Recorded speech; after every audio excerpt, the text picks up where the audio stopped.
그러므로 남을 판단하는 사람아, 누구를 막론하고 네가 핑계하지 못할 것은 남을 판단하는 것으로 네가 너를 정죄함이니 판단하는 내가 같은 일을 행함이니라. 이런 일을 행하는 자에게 하나님이 심판이 진리대로 되는 줄 우리가 아노라. 이런 일을 행하는 자를 판단하고도 같은 일을 행하는 사람아, 네가 하나님의 심판을 피할 줄로 생각하느냐. 혹 내가 하나님의 인자하심이 너를 인도하여 회개하게 하심을 알지 못하여 그의 인자하심과 용납하심과 길이 참으심이 풍성함을 멸시하느냐. 다만 내 고집과 회개하지 아니한 마음을 따라 진노의 날 곧 하나님의 의로우신 심판이 나타나는 그날에 임할 진노를 내게 쌓는도다. 아멘. 샬롬, 반갑습니다. 주님께 모든 성도님들, 오늘 하루도 주님과 동행하시는 가운데 승리하시는 복된 날 되시기를 소망합니다. 오늘 읽은 말씀을 통해서 회개하게 하심이라는 제목을 가지고 묵상한 내용을 나누도록 하겠습니다. 로마서는 로마에 있는 성도들에게 구원의 원리를 가르칠 목적으로 저술되었는데요. 사도 바울은 1장에서 문안 인사와 로마를 방문하려는 자신의 일정을 밝힌 뒤 로마서 전체의 핵심 주제인 구원의 원리를 소개하고 타락으로 점철된 모든 인간은 죄 아래 놓여 영원히 죽을 수밖에 없는 존재라는 사실을 상기시키며 인류의 타락성과 이방인의 죄악에 대해 세세하게 열거한 바울은 2장에 이르러 동족이요 선민인 유대인들에게로 방향을 선회하여 하나님의 백성이라 자부하고 율법을 알면서도 법대로 행하지 않는 유대인들의 위선적인 태도를 지적하고 있습니다. 유대인들은 율법을 가지고 있다는 이유로 스스로 의롭다고 생각하며 이방인을 정죄했습니다. 그러나 바울은 그들이 율법을 알고 있으면서도 실제로는 율법의 내용을 지키지 않는다는 점에서 그들 역시 심판을 피할 수 없다고 역설합니다. 바울은 이방인에게 임한 하나님의 심판을 당연시하는 유대인에게 다음과 같이 반박합니다. 너희는 이방인들이 하는 것과 같은 일들을 하기 때문에 마찬가지 죄가 있다라고 1절에 말씀하고 있죠.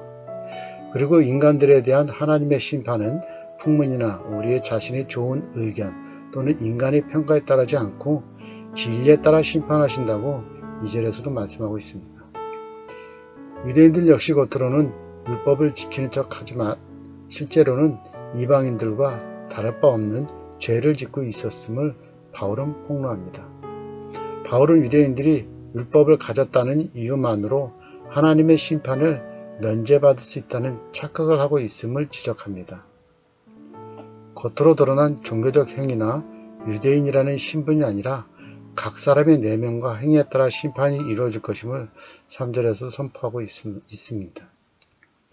바울은 그들의 율법적 자만과 위선을 책망하면서 하나님의 진정한 의도가 무엇인지 밝히고 있는데요.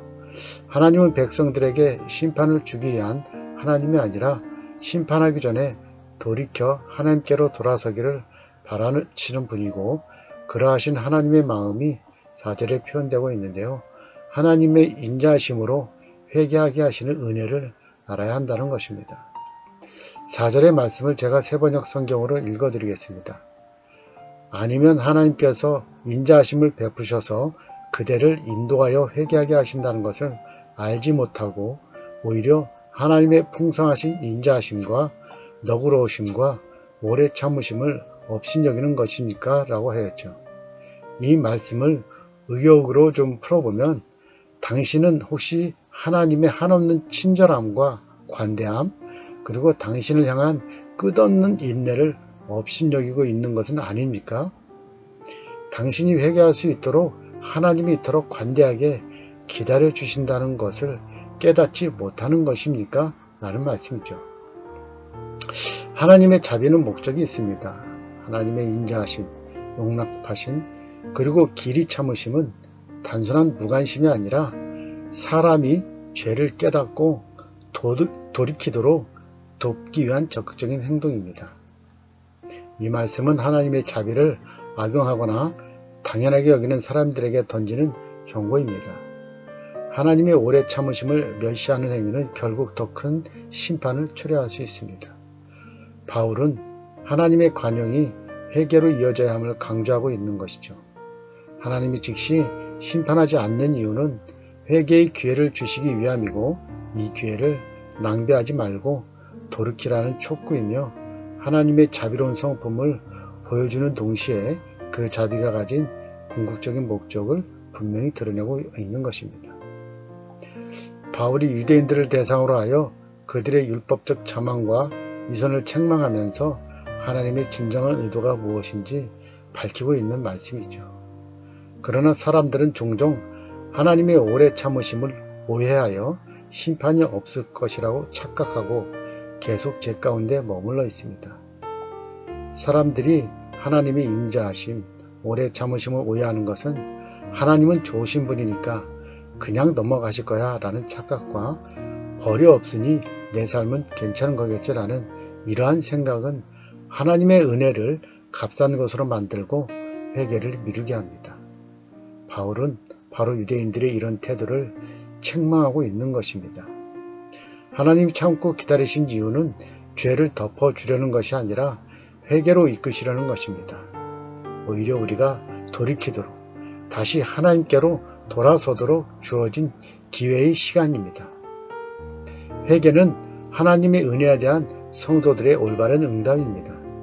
하나님의 풍성하신 인자하심은 우리를 회개로 인도하는 사랑의 손길이며, 우리는 이 손길을 겸손하게 붙잡고 돌이켜야 할 것입니다. 그러면 하나님은 그러한 우리를 보고 기뻐하실 것입니다.